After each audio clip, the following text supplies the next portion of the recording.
শিশু, কিশোর কিশোরী, তরুণ তরুণী, ছাত্রছাত্রী, বয়স্ক, বৃদ্ধ, নারী পুরুষ সবাইকে জানাই আমার সালাম। আসসালামু আলাইকুম। আজ 25শে মার্চ, মানব সভ্যতার ইতিহাসে কলঙ্কিত এক হত্যাযজ্ঞের দিন।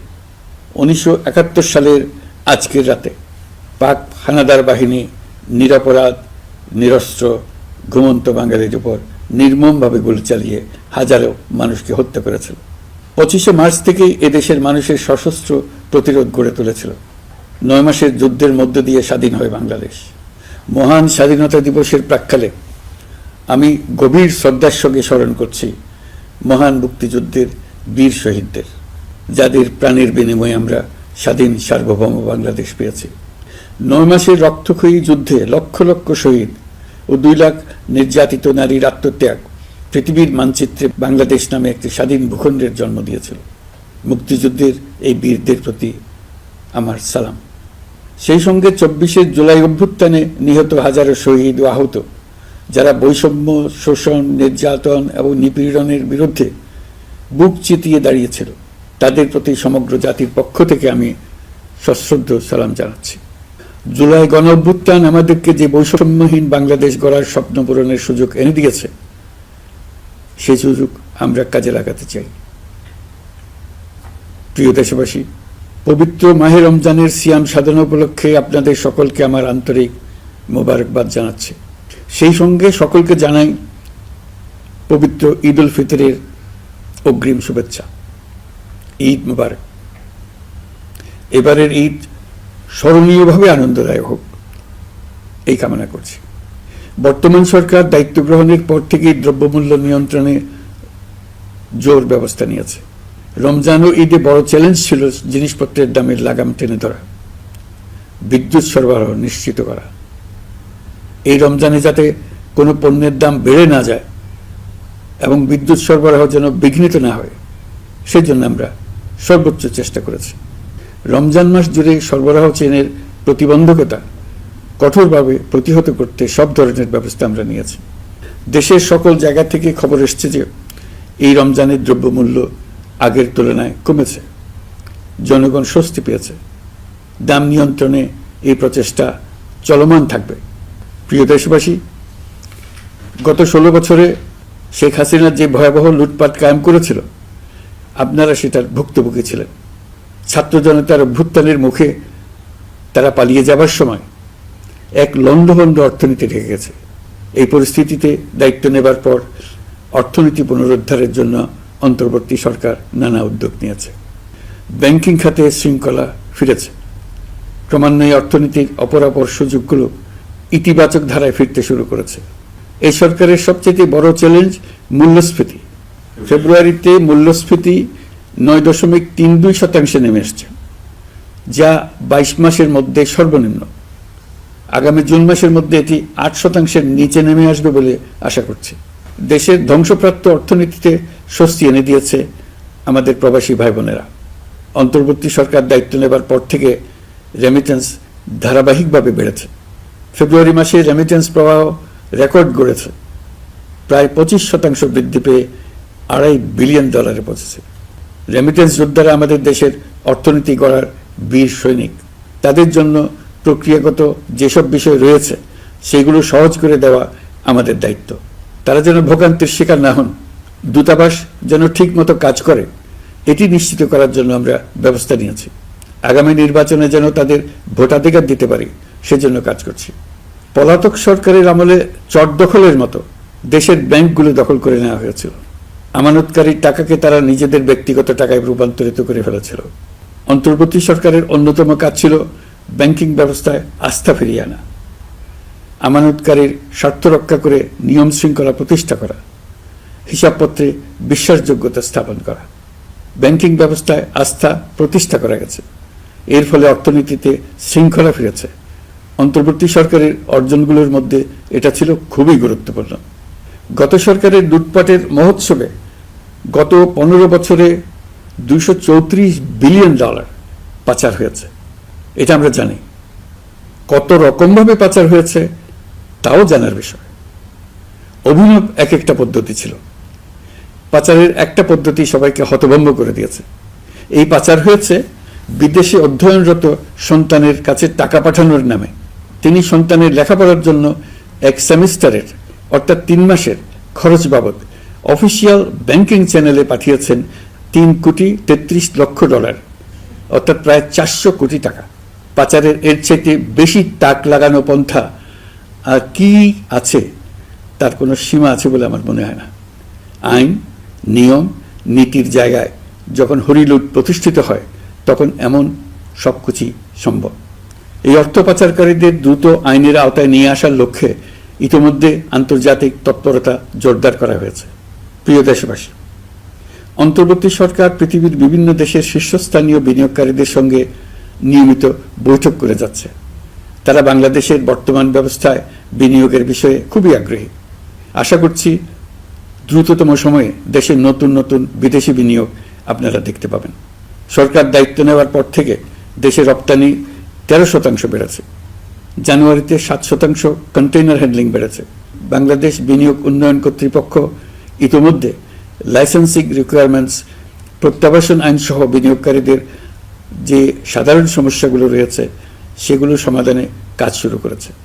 বাংলাদেশ বিনিয়োগ উন্নয়ন কর্তৃপক্ষ আগামী মাসে ঢাকায় 4 দিনব্যাপী আন্তর্জাতিক বিনিয়োগ সম্মেলন করছে। বিশ্ববিখ্যাত অনেক বিনিয়োগকারী এতে অংশ নেবেন। ইতিমধ্যে DP World, Singapore PSA, AP Moller Maersk কয়েক বিলিয়ন ডলারের বিনিয়োগের প্রস্তাব করেছে।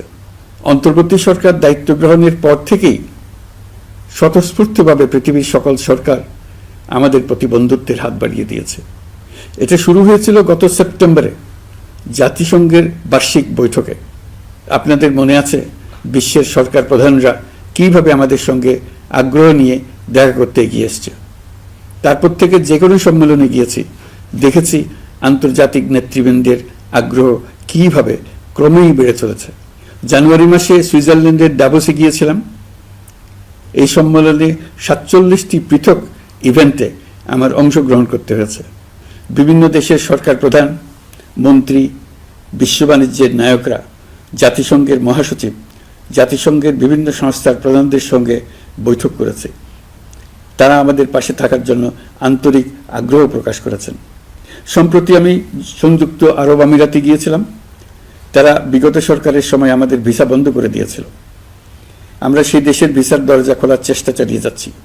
তারা আশ্বাস দিয়েছেন তাদের দিক থেকে সকল আনুষ্ঠানিকতা সম্পন্ন করে ভিসার দরজা উন্মুক্ত করবেন। আমি আশা করছি সেটা দ্রুতই উন্মুক্ত হবে। আমি সংযুক্ত আরব আমিরাতকে আমাদের দেশে শিল্প কারখানা গড়ে তোলার জন্য একটি শিল্পাঞ্চল করার প্রস্তাব দিয়েছি। তারা এই বিষয়ে আগ্রহ জানিয়েছে। শিল্পাঞ্চলে 2টি কাজ দিয়ে তারা শুরু করবে, এই জন্য কথাবার্তা শুরু হয়েছে।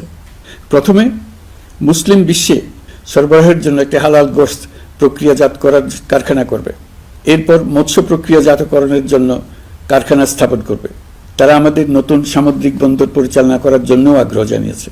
প্রিয় দেশবাসী, বিশ্ব মানচিত্রে বাংলাদেশকে অনন্য উচ্চতায় নিয়ে যাওয়া আমাদের অন্যতম লক্ষ্য। এই লক্ষ্যে আমরা আসিয়ানের সদস্য হিসেবে যোগদান করার বিষয়ে আগ্রহের কথা জানিয়েছি। এই বছরের শুরু থেকেই মালয়েশিয়া আসিয়ানের চেয়ারম্যানের দায়িত্ব গ্রহণ করেছে। মালয়েশিয়ার মাননীয় প্রধানমন্ত্রী আনোয়ার ইব্রাহিমের সঙ্গে এই বিষয়ে কথা হয়েছে। তিনি আমাদের আবেদনের প্রতি সমর্থন জানিয়েছেন, আমাকে মালয়েশিয়া সফরের আমন্ত্রণ জানিয়েছেন। আমি এই আমন্ত্রণ গ্রহণ করেছি। মালয়েশিয়া রোহিঙ্গা সমস্যা সমাধানের জন্য জাতিসংঘের সম্মেলন আয়োজনের দায়িত্ব নিয়েছে। আমাদের দেশ থেকে শ্রমিক নিয়ে যাবার ব্যাপারে যে সমস্ত সমস্যার সৃষ্টি হয়েছিল সবগুলো সমাধানের জন্য আন্তরিকভাবে তারা কাজ করছে। আগামীকাল 4 দিনের সফরে আমি চীন যাচ্ছি। প্রেসিডেন্ট শি জিনপিংয়ের সঙ্গে আমার বৈঠক হবে। চীনের বড় বড় ব্যবসায়িক প্রতিষ্ঠানের সিইওদের সঙ্গেও বৈঠক করব। পৃথিবীর সর্ববৃহৎ চাইনিজ সোলার প্যানেল নির্মাতা প্রতিষ্ঠান লংজি বাংলাদেশে কারখানা স্থাপনের আগ্রহ জানিয়েছে। আমরা তাদের সঙ্গে কাজ করছি।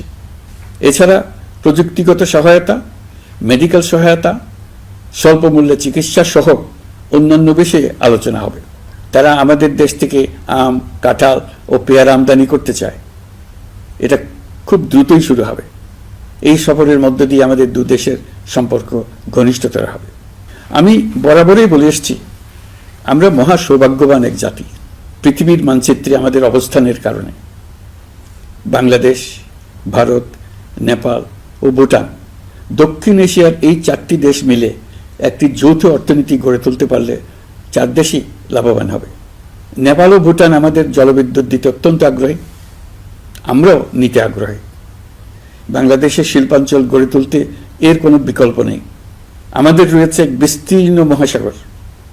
ভৌগোলিক অবস্থানগত কারণে আমাদের সামনে বিরাট অর্থনৈতিক সুযোগ এনে দিয়েছে।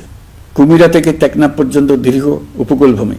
এই দীর্ঘ উপকূল জুড়ে বিরামহীনভাবে অনেকগুলি আধুনিক প্রযুক্তি সমৃদ্ধ আন্তর্জাতিক মানের সমুদ্র বন্দর, শিল্প কারখানা, রপ্তানি প্রক্রিয়াজাতকরণ এলাকা স্থাপন করা গেলে পুরো অর্থনৈতিক অঞ্চলের ভবিষ্যৎ দ্রুত পরিবর্তন সম্ভব। নেপাল থেকে জলবিদ্যুৎ আনতে পারলে জীবাশ্ম জ্বালানির উপর আমাদের নির্ভরশীলতা কমবে। বর্তমানে বিশ্ববাসী পরিবেশ রক্ষায় সচেতন, তারা এটাকেই সর্বোচ্চ অগ্রাধিকার দিচ্ছে। জীবাশ্ম জ্বালানির উপর নির্ভরশীলতা কমিয়ে পরিবেশ বান্ধব বিকল্প পাওয়া গেলে বিদেশি বিনিয়োগকারীদের আরও বেশি মনোযোগ আকর্ষণ করা যাবে। দেশের ক্রমবর্ধমান বিদ্যুৎ চাহিদার পরিপ্রেক্ষিতে রূপপুর পারমাণবিক বিদ্যুৎ কেন্দ্রের কাজ যথাসময়ে শেষ করার বেশি আমরা জোর দিয়েছি। রোসাটমের মহাপরিচালক আমাকে বলেছেন, শিগগিরই বিদ্যুৎ কেন্দ্রটি পরীক্ষামূলকভাবে চালু করা হবে। আমাদের পণ্য পৃথিবীর পণ্য। এই পণ্য নেপালে যাবে, ভুটানে যাবে, ভারতের 7 সিস্টার্সে যাবে। প্রতিবেশীদের পণ্য আমাদের এখানে আসবে, সারা পৃথিবীর কাছে পৌঁছে যাবে। এইভাবেই এটি একটি লাভজনক অর্থনৈতিক অঞ্চল হিসেবে দাঁড়িয়ে যাবে। আর এই অঞ্চলের গুরুত্বপূর্ণ ভূমিকায় থাকবে বাংলাদেশ। বাংলাদেশের সবচেয়ে বড় সমস্যা সীমাহীন দুর্নীতি। স্বৈরাচারী সরকার এই দুর্নীতিকে বিশ্বের শীর্ষস্থানে নিয়ে গেছে। দুর্নীতির ফলে শুধু যে সবকিছুতে অবিশ্বাস্য রকম ব্যয় বৃদ্ধি পাচ্ছে তাই না, এর ফলে সরকার ও জনগণের সকল আয়োজন বিকৃত হয়ে যায়। সরকারের লক্ষ্য, নীতিমালা, প্রাতিষ্ঠানিক আয়োজন, সরকারি কর্মকর্তাদের দায় দায়িত্ব যা কিছু কাগজে লেখা থাকে তার সব কিছু অর্থহীন হয়ে যায়। দেশ চলে অলিখিত আয়োজনে। সরকারকে চলতে হয়, ব্যবসায়ীকে চলতে হয়, শিল্পপতিকে চলতে হয়, বিনিয়োগকারীকে চলতে হয়, দেশের সকল নাগরিককে এই অলিখিত নিয়মে চলতে হয়। নাগরিককে এই অদৃশ্য জগতের সঙ্গে মোকাবেলা করে টিকে থাকার বিদ্যায় পারদর্শী হতে সাধনা করতে হয়। দৈনন্দিন জীবনে টিকে থাকা এবং সাফল্য অর্জনের জন্য একটা নতুন ভাষা আয়ত্ত করতে হয়। চারদিকে কি শব্দ বলা হচ্ছে, কাগজে কি লেখা হচ্ছে তা মনে মনে দ্রুত অনুবাদ করে তার মর্মার্থ বুঝে নিতে হয়। তা না হলে দৈনন্দিন সিদ্ধান্ত নেওয়া যায় না। সবচেয়ে বড় মুশকিল হলো এর কোনো অভিধান নেই। কারণ ব্যক্তি বিশেষে, স্থান বিশেষে, পরিস্থিতি বিশেষে এর অর্থ ক্রমাগতভাবে পাল্টে যায়। পুরো বিশ্ব বুঝে গেছে আমরা জাতি হিসেবে সততার পরিচয় বহন করি না। এটা শুধু জাতীয় কলঙ্কের বিষয় নয়, আন্তর্জাতিক বাণিজ্যে এটা আত্মঘাতী বিষয়। দেশবাসীর মতো আন্তর্জাতিক সম্প্রদায় চায় আমরা দুর্নীতিমুক্ত হই, কারণ তারা আমাদের সঙ্গে ব্যবসা বাণিজ্য সম্প্রসারণ করতে চায়। দুর্নীতিমুক্ত হতে না পারলে ব্যবসা বাণিজ্য কিছুই চলবে না। দুর্নীতি থেকে মুক্ত হওয়া ছাড়া বাংলাদেশের কোনো গতি নেই। অন্তর্বর্তী সরকার সকল কাজ দুর্নীতিমুক্ত করতে সর্বোচ্চ অগ্রাধিকার দিয়ে যাচ্ছে। এই সরকারের মেয়াদকে দুর্নীতিমুক্ত রাখার চেষ্টার পাশাপাশি আগামী দিনেও দেশের নাগরিককে যেন সরকারের পৃষ্ঠপোষকতা দুষ্পুষ্ট দুর্নীতি থেকে মুক্ত রাখতে পারে সেই ব্যবস্থা নিশ্চিত করতে আমরা প্রতিশ্রুতিবদ্ধ। দুর্নীতি ও হয়রানি রোধে আমরা একটা বিষয়ের উপর গুরুত্ব দিচ্ছি। সরকারের সঙ্গে দৈনন্দিন, মাসিক বা বার্ষিক রুটিন কাজের জন্য যেন কোনো নাগরিককে সশরীরে কোনো সরকারি অফিসে উপস্থিত হতে না হয়। দুর্নীতি প্রতিরোধের অংশ হিসেবে সরকারি সব অফিসে ই-ফাইলিং চালুর সিদ্ধান্ত নেওয়া হয়েছে। ই-ফাইলিং ব্যবস্থা চালু হলে দুর্নীতি কমে আসবে। এতে করে কোন অফিসের কোন ডেস্কে কোন ফাইল আটকে আছে তা সহজেই জানা যাবে। সরকারি যতগুলো কার্যক্রমে অনলাইন সেবা চালু সম্ভব সবখানেই এই সেবা চালুর বিষয়ে সরকার কাজ করছে। সরকারি বিভিন্ন সেবা পেতে অসহায় নাগরিকের টুটি চেপে ধরে অবিশ্বাস্য পরিমাণ টাকা দিতে বাধ্য করা হয়। টাকার যে লেনদেন ও ভোগান্তির সম্মুখীন হতে হয় সেটা থেকে নাগরিকদের বাঁচানোর জন্য আমরা বদ্ধপরিকর। অনলাইনে সেবা পাওয়ার পদ্ধতিটি আরও কিভাবে সহজ করা যায় এই ব্যাপারে আমাদের কাছে পরামর্শ জানিয়ে লিখুন, ইমেইল করুন। আপনি বা আপনার পরিবারের যে কেউ এই সেবা বাণিজ্যিকভাবে দিতে চাইলে প্রশিক্ষণ গ্রহণ করে পৃথিবীর যে কোনো স্থান থেকে এই সেবা দিতে পারবেন। বিগত সরকারের আমলে ভিন্নমতকে দমন করার জন্য মিথ্যা মামলাকে হাতিয়ার হিসেবে বেছে নেওয়া হয়েছিল। বিভিন্ন পর্যায়ে যাচাই বাছাই করে আমরা এসব হয়রানিমূলক মামলা প্রত্যাহারের উদ্যোগ নিয়েছি। গত ফ্যাসিস্ট সরকারের সময় দায়ের করা রাজনৈতিক হয়রানিমূলক মামলাগুলোর মধ্যে সারা দেশে পর্যন্ত ৬,২৯৫টি মামলা প্রত্যাহারের সুপারিশ করা হয়েছে। অন্যান্য সকল হয়রানিমূলক মামলাও ক্রমান্বয়ে প্রত্যাহার করা হচ্ছে। এছাড়া এ পর্যন্ত সাইবার সিকিউরিটি আইনের অধীনে বিচারাধীন স্পিচ অফেন্স সংক্রান্ত ৪১৩টি মামলা প্রত্যাহার করা হয়েছে। এই আইনটি অবিলম্বে বাতিল করে নাগরিক বান্ধব সাইবার সুরক্ষা আইন করা হচ্ছে। মানুষের ভোগান্তি রোধেও আমরা আইনগত পদক্ষেপ নিচ্ছি। জিডি করার সময় স্বাক্ষর দেওয়ার জন্য এখন আর থানায় যাওয়ার প্রয়োজন নাই, এটা অনলাইনেই করা যাবে। এই ব্যাপারে প্রয়োজনীয় নির্দেশ দেওয়া হয়েছে। পাওয়ার অফ অ্যাটর্নি বিধিমালায় সংশোধনীর মাধ্যমে প্রবাসী বাংলাদেশিদের হয়রানি লাঘব করা হয়েছে। সংশোধিত বিধিমালার আলোকে বাংলাদেশি পাসপোর্ট না থাকলেও বাংলাদেশি বংশোদ্ভূত ব্যক্তির পাসপোর্টে নো ভিসা রিকোয়ার্ড স্টিকার থাকলে কিংবা জন্ম সনদ বা জাতীয় পরিচয়পত্র থাকলেই তিনি বিদেশ থেকে পাওয়ার অফ অ্যাটর্নি সম্পাদন করতে পারবেন। সরকারি সিদ্ধান্ত ও প্রয়োজনীয় ব্যবস্থা নেওয়ার পর বিমানের টিকিট কেনার পুরো প্রক্রিয়াটি অনলাইনে নিয়ে যাওয়ার ফলে বিমানের টিকিটের দাম শতকরা ৫০ থেকে ৭৫ ভাগ কমে গেছে। বিশেষ করে মধ্যপ্রাচ্যের প্রবাসী ভাই বোনেরা এতে করে স্বস্তি পাচ্ছে। অন্যান্য এয়ারলাইনের টিকিটের দামও কমে গেছে। নাগরিকদের হয়রানিমুক্ত ও দুর্নীতিমুক্ত সেবা প্রদানের জন্য সরকার ভূমি সেবা ডিজিটালাইজ করার উদ্যোগ নিয়েছে। এর অংশ হিসেবে ভূমি মন্ত্রণালয় অনলাইনে ঘরে বসেই জমির খাজনা প্রদান, নামজারি, জমা খারিজ, খতিয়ান বা পর্চা সার্টিফাইড কপি, মৌজা ম্যাপ বা নকশা প্রদানের কার্যক্রম শুরু করেছে। এই পদ্ধতিতে ভোগান্তি, অস্বচ্ছতা ও দুর্নীতির অবসান হবে। বর্তমানে সারা দেশে পরীক্ষামূলকভাবে এই কার্যক্রম চালু হয়েছে। এগুলোকে ক্রমান্বয়ে আরও জনবান্ধব করে স্থায়ী রূপ দেওয়া হবে। এর লক্ষ্য হবে ক্রমাগতভাবে এই সকল দায়িত্ব সরকারের হাত থেকে নিয়ে সেবাদানকারী ব্যক্তি বা প্রতিষ্ঠানের কাছে ছেড়ে দেওয়া। গ্রামের স্কুল কলেজ পাশ করা ছেলেমেয়েরা, গৃহিণীরা ঘরে বসে সারা দেশে এই সেবা দান করবে এবং অনেকে তাদের কৃতিত্বের জন্য প্রসিদ্ধ হয়ে পড়বে। তারা সারা দেশের গ্রাহকদের সেবা নিজের গ্রাম থেকেই প্রদান করবে। রাজস্ব সংস্কার কমিশনের সুপারিশ অনুসারে জাতীয় রাজস্ব বোর্ড বিলুপ্ত করার সিদ্ধান্ত নেওয়া হয়েছে। এর জায়গায় দুটি পৃথক বিভাগ করা হচ্ছে। একটি হলো নীতি প্রণয়ন বিভাগ বা জাতীয় রাজস্ব নীতি বোর্ড, অন্যটি বাস্তবায়ন বিভাগ বা জাতীয় রাজস্ব সংগ্রহ বিভাগ। এর ফলে সরকারের পছন্দের ব্যক্তিরা হাজার হাজার কোটি টাকার রাজস্ব ফাঁকি দেওয়ার আর সুযোগ পাবে না। আমি আশা করি পরবর্তীতে যারা সরকারে আসবেন তারাও এই নীতি বহাল রাখবেন। এখনকার যুগ হলো প্রযুক্তির যুগ, সৃজনশীলতার যুগ। আমাদের দেশে ১৭ কোটি নারী পুরুষ, তার মধ্যে তরুণরা হলো বিপুলভাবে সংখ্যাগরিষ্ঠ। বাংলাদেশ মানব সম্পদের দিক থেকে ৮ম বৃহত্তম দেশ। একযোগে এই তরুণরা সৃজনশীলতা প্রকাশের সুযোগ পেলে বন্যার স্রোতের মতো আমাদের দেশ দ্রুত বেগে পৃথিবীর বাজারের মধ্যস্থানে চলে যাবে। এই বিপুল তরুণ গোষ্ঠীর সামনে থেকে পথের বাধা সরিয়ে দেওয়াই হলো আমাদের সরকারের প্রধান লক্ষ্য। প্রযুক্তি আমাদের জন্য সুযোগ সৃষ্টি করেছে, আমরা দ্রুত বেগে এই সুযোগ গ্রহণ করার কাজে নিজেদের নিয়োজিত করেছি।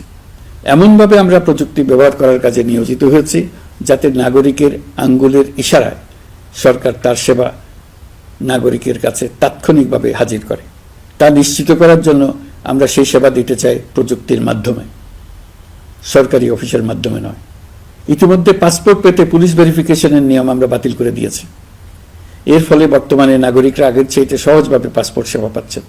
পুলিশ রিপোর্ট প্রাপ্তির নিয়ম বাতিল করার পর এই পর্যন্ত ৭০,০০০ নতুন পাসপোর্ট, যা বহুকাল ধরে পুলিশ রিপোর্ট আসার অপেক্ষায় আটকে ছিল, তা দ্রুত আবেদনকারীদের হাতে পৌঁছে দেওয়া হয়েছে। পাসপোর্ট প্রাপ্তি সহজ করার জন্য আমরা পুরনো পদ্ধতি বাতিল করে ইলেকট্রনিক পাসপোর্ট প্রচলন শুরু করেছি। এর ফলে দ্রুত পাসপোর্ট দেওয়া সম্ভব হচ্ছে। দেশের অভ্যন্তরে ই পাসপোর্ট হোম ডেলিভারি দেওয়া সম্ভব হচ্ছে। আগামীতে সকলেই ঘরে বসে পাসপোর্ট পাবেন, এটা নিশ্চিত করার চেষ্টা করছে। পাসপোর্ট দেওয়ার দায়িত্বে নিয়োজিত কর্মকর্তারা অত্যন্ত উৎসাহ সহকারে দ্রুত এসব পরিবর্তন আনার ব্যাপারে এগিয়ে আসছেন দেখে মনটা আনন্দে ভরে যায়। প্রিয় দেশবাসী, হজ মুসলমানদের জন্য সবচেয়ে গভীর আধ্যাত্মিক সফরগুলোর মধ্যে প্রধান। সারা জীবন তারা হজ পালনের জন্য অপেক্ষা করেন। পবিত্র হজ পালনে বাংলাদেশের হাজিরা প্রায় বিভিন্ন চ্যালেঞ্জের সম্মুখীন হন। ভাষাগত বাধা, স্বাস্থ্য ঝুঁকি, অতিরিক্ত ভিড়, প্রশাসনিক জটিলতা এবং লজিস্টিক সমস্যা সহ নানা অসুবিধা। হজের অভিজ্ঞতাকে মসৃণ ও নিরাপদ করতে অন্তর্বর্তীকালীন সরকার একটি মোবাইল অ্যাপ তৈরি করেছে, যা সম্মানিত হাজিদের যাত্রার আগে, যাত্রা চলাকালীন সময়ে এবং ফিরে আসার পরেও প্রয়োজনীয় সহায়তা প্রদান করবে। এই অ্যাপটি বাংলা ভাষায় রিয়েল টাইম নির্দেশনা ও সহায়তা প্রদান করবে। সরকার সমর্থিত বিশেষ ডেবিট কার্ডের মাধ্যমে বিদেশের স্থানীয় মুদ্রায় আর্থিক লেনদেন নিশ্চিত করবে। লাগেজ যাতে হারিয়ে না যায় তার জন্য লাগেজ ট্র্যাকিংয়ের ব্যবস্থা থাকবে। মোবাইল ফোনের মাধ্যমে হজযাত্রীরা প্রত্যেক দিন ওই দিনের করণীয় ও যাতায়াতের বিস্তারিত বিবরণ জানতে পারবেন। যেদিন যে দোয়া পড়তে হবে সেটা স্মরণ করিয়ে দেবে। যেসব পবিত্র স্থানে যাবেন সেসবের ছবি সহ ইতিহাস বর্ণনা করবে। হাজিদের মনে কোনো প্রশ্ন জাগলে কল সেন্টারে ফোন করে সেই প্রশ্নের উত্তর পাবেন। শরীর খারাপ লাগলে ডাক্তারের সঙ্গে যোগাযোগ করিয়ে দেবে। সম্মানিত হাজিদের কোনো পরামর্শ থাকলে সেটা পরামর্শ পৃষ্ঠায় লিখে দিতে পারবেন। ভ্রমণের দৈনন্দিন ঝামেলার জন্য হজের মূল লক্ষ্যকে পরাজিত করতে না পারে তার জন্য সকল ব্যবস্থা এতে রাখা থাকবে। প্রিয় দেশবাসী, আপনারা শুনেছেন আমি স্টারলিংকের প্রতিষ্ঠাতা এবং বিশ্বের শীর্ষ ধনকুবের স্পেস এক্স ও টেসলার এর মালিক এলন মাস্কের সঙ্গে ফোনে আলাপ করে বাংলাদেশে স্টারলিংকের কার্যক্রম শুরু করার আহ্বান জানিয়েছি। সে অনুসারে কোম্পানির প্রতিনিধিরা এখন বাংলাদেশে তাদের কার্যক্রম শুরুর আয়োজন করছে। তাদের সঙ্গে 3 মাসের মধ্যেই বাণিজ্যিক চুক্তি চূড়ান্ত করার কাজ চলছে। স্টারলিংকের মাধ্যমে স্বল্প মূল্যে উচ্চগতির ইন্টারনেট বাংলাদেশের ডিজিটাল জগতে একটা বিপ্লব আনবে। স্টারলিং সেবা চালু হলে দেশের প্রতিটি গ্রাম, দ্বীপাঞ্চল, দুর্গম পাহাড়ি অঞ্চল অতি উচ্চগতির ইন্টারনেট সেবার আওতায় চলে আসবে। স্টারলিং চালু হলে ভবিষ্যতে কোনো সরকার ইন্টারনেট সেবা বন্ধ করে মানুষকে আর তথ্যবন্দী করার কোনো সুযোগ পাবে না। বাংলাদেশের প্রতিটি অঞ্চলে বিশ্বমানের শিক্ষা, স্বাস্থ্যসেবা, অর্থনৈতিক ক্ষেত্রে সকল নাগরিকের অংশগ্রহণ নিশ্চিত করা যাবে। আমাদের নতুন প্রজন্ম দেশের যে কোনো প্রত্যন্ত অঞ্চলেই থাকুক না কেন তারা বিশ্ব নাগরিক হয়ে গড়ে ওঠার সুযোগ পাবে। সরকার যুব উদ্যোক্তা নীতি 2025 প্রণয়ন করেছে। এর লক্ষ্য হবে সামাজিক, অর্থনৈতিক ও পরিবেশগত অগ্রগতির মূল চালক হিসেবে তরুণ তরুণীদের ক্ষমতায়ন করা। এই নীতি টেকসই উন্নয়ন লক্ষ্যমাত্রা অর্জনের উপায় হিসেবে সফল উদ্যোক্তা তৈরিতে সহায়ক হবে। সামাজিক ও অর্থনৈতিক ক্ষেত্রে তরুণ উদ্যোক্তাদের অবদানকে স্বীকৃতি দেওয়া হবে। প্রিয় দেশবাসী, জাতিসংঘের মহাসচিব অ্যান্টনিও গুতেরেস কয়েকদিন আগে বাংলাদেশ সফর করেছেন। তাকে সঙ্গে নিয়ে আমি কক্সবাজারে রোহিঙ্গা ক্যাম্পগুলোতে গিয়েছি। ক্যাম্পে অবস্থানরত 1 লাখ রোহিঙ্গা শিশু, কিশোর, নারী, পুরুষ সবার সঙ্গে একসঙ্গে ইফতার করেছে। আমাদের প্রস্তাবে সম্মতি জানিয়ে আগামী সেপ্টেম্বর মাসে জাতিসংঘের সাধারণ অধিবেশনে রোহিঙ্গা সংকট নিয়ে একটি পৃথক অধিবেশন আয়োজন করার প্রস্তুতি নিচ্ছে। মালয়েশিয়া ও ফিনল্যান্ড যৌথভাবে এই সম্মেলনের আয়োজক হতে এগিয়ে এসছে। এর পাশাপাশি অস্ট্রেলিয়ার সাবেক ভারপ্রাপ্ত প্রধানমন্ত্রী জুলি বিশপকে আমি এই গুরুত্বপূর্ণ সভায় মুখ্য ভূমিকা পালনের জন্য আহ্বান জানিয়েছি। তিনি আমার প্রস্তাব গ্রহণ করেছেন। জাতিসংঘের মহাসচিব বাংলাদেশ সফরে এসে জাতীয় ঐকমত্য কমিশনের সদস্য, রাজনৈতিক দলের নেতৃবৃন্দ ও তরুণদের সঙ্গে পৃথক পৃথকভাবে বৈঠক করেছেন। বৈঠকে সবাই জাতিসংঘের মহাসচিবকে নতুন বাংলাদেশ গঠনের স্বপ্নের কথা জানিয়েছেন। আপনারা জানেন, পতিত স্বৈরাচারের নিপীড়নের বর্ণনা উঠে এসছে জাতিসংঘের মানবাধিকার বিষয়ক হাই কমিশনারের কার্যালয়ের রিপোর্টে। গত জুলাই আগস্ট মাসে বাংলাদেশের ছাত্র, শ্রমিক জনতার উপর শেখ হাসিনা সরকার ও আওয়ামী লীগ যে দমন, পীড়ন ও হত্যাকাণ্ড চালিয়েছে এর পুঙ্খানুপুঙ্খ তদন্ত করে বিস্তারিত রিপোর্ট প্রকাশ করেছে তারা। এই রিপোর্টে স্পষ্টভাবে উঠে এসছে যে শেখ হাসিনা নিজেই নিরাপত্তা বাহিনীর কর্মকর্তাদের নির্দেশ দিয়েছিলেন বিক্ষোভকারীদের হত্যা করতে। বিগত সরকার, আওয়ামী লীগ ও আওয়ামী লীগের সহযোগী গোষ্ঠী ও সংগঠন একত্রিত হয়ে পরিকল্পিতভাবেই গুরুতর মানবাধিকার লঙ্ঘনে জড়িত ছিল। মানবাধিকার বিষয়ক হাইকমিশনারের রিপোর্টে বলা হয়েছে, বিক্ষোভ চলাকালে প্রায় 1400 জন নিহত হয়েছেন, যার মধ্যে প্রায় 13% শিশু। বিক্ষোভের সম্মুখ সারিতে থাকার কারণে আমাদের জুলাই কন্যারা নিরাপত্তা বাহিনী ও আওয়ামী লীগের সমর্থকদের দ্বারা আক্রান্ত হয়েছে, এমনকি যৌন নির্যাতনের শিকার হয়েছে। জাতিসংঘের রিপোর্ট পড়ে সবার গায়ের লোম দাঁড়িয়ে গেছে। কি ভয়াবহতা! কিভাবে একজন প্রধানমন্ত্রী নিজ দেশে নিরস্ত্র মানুষকে হত্যার পর লাশ লুকিয়ে ফেলার নির্দেশ দিতে পারে? ক্ষমতা আঁকড়ে রাখার জন্য তিনি পৃথিবীর সকল নিষ্ঠুরতা ছাড়িয়ে গেছেন। এটাই জাতিসংঘের প্রতিবেদনে উঠে এসছে। মানবাধিকার বিষয়ক হাইকমিশনার কার্যালয়ের এই রিপোর্টকে আমরা স্বাগত জানাচ্ছি। প্রতিবেদনে যে সুপারিশ করা হয়েছে, অন্তর্বর্তী সরকার সেই সুপারিশগুলো গুরুত্বের সঙ্গে বিবেচনা করছে। আপনাদেরকে আশ্বস্ত করে বলতে চাই, যারা গণহত্যায় জড়িত ছিল, যারা নির্বিচারে মানুষ হত্যা করেছে, যারা ইতিমধ্যে হত্যাকারী হিসেবে বিশ্বের কাছে স্বীকৃত, তাদের বিচার এই দেশের মাটিতে হবেই। প্রিয় দেশবাসী, আপনারা জানেন, অন্তর্বর্তী সরকার দায়িত্ব নেবার পর থেকেই গণমাধ্যম ও সোশ্যাল মিডিয়ায় গুজবের জন্য এক মহোৎসব চলছে। দেশকে অস্থিতিশীল করার জন্য একের পর এক মিথ্যা তথ্য ছড়িয়ে দিয়ে জনগণকে বিভ্রান্ত করার চেষ্টা চলছে। অভিনব সব প্রক্রিয়ায় গুজব ছড়ানো হচ্ছে। এক ছবির সঙ্গে অন্য ছবি জুড়ে দেওয়া হচ্ছে, ঘটনা একটা, ছবি আরেকটা। এরকম ফটোকার্ড বানিয়ে অন্য দেশের ঘটনাকে এ দেশের ঘটনা হিসেবে চালিয়ে দিয়ে সোশ্যাল মিডিয়ায় তোলপাড় করে ফেলছে। যতই নির্বাচন কাছে আসবে, এর রূপ আরো ভয়ঙ্কর হতে থাকবে। কারা এর পেছনে আছে, কেন আছে, তা আপনাদের সবারই জানা আছে। আমরা এই গুজব ও মিথ্যা তথ্যের প্রচারণা রোধ করতে জাতিসংঘের সহযোগিতা চেয়েছি। জাতিসংঘের মহাসচিব এর মোকাবেলায় আমাদের সহযোগিতা করবেন বলে আশ্বাস দিয়ে গেছেন। দেশবাসীকে আমি স্মরণ করিয়ে দিতে চাই যে, জুলাই অভ্যুত্থানের প্রথম পর্ব সফলভাবে সমাপ্ত হয়েছে। প্রথম পর্বের সমাপ্তির মধ্য দিয়ে অভ্যুত্থানের দ্বিতীয় পর্ব শুরু হলো। সবসময় মনে রাখতে হবে, আমরা কিন্তু যুদ্ধাবস্থায় আছি। গুজব হলো এই জুলাই অভ্যুত্থানের বিরুদ্ধে পরাজিত শক্তির মস্ত বড় হাতিয়ার। গুজব দেখলেই গুজবের সূত্রের সন্ধান করতে থাকবেন, গুজবকে অবহেলা করবেন না। বহু অভিজ্ঞ সমর বিশারদ এই গুজবের পেছনে দিনরাত কাজ করছে। সীমাহীন অর্থ এর পেছনে নিয়োজিত আছে। এর মূল লক্ষ্য জুলাই অভ্যুত্থানকে ব্যর্থ করা। আমরা তাকে ব্যর্থ হতে দেব না। আমাদের সামগ্রিক ঐক্য পলাতক শক্তির গায়ে জ্বালা ধরিয়ে দিচ্ছে। তারা এই ঐক্য ভাঙতে চায়।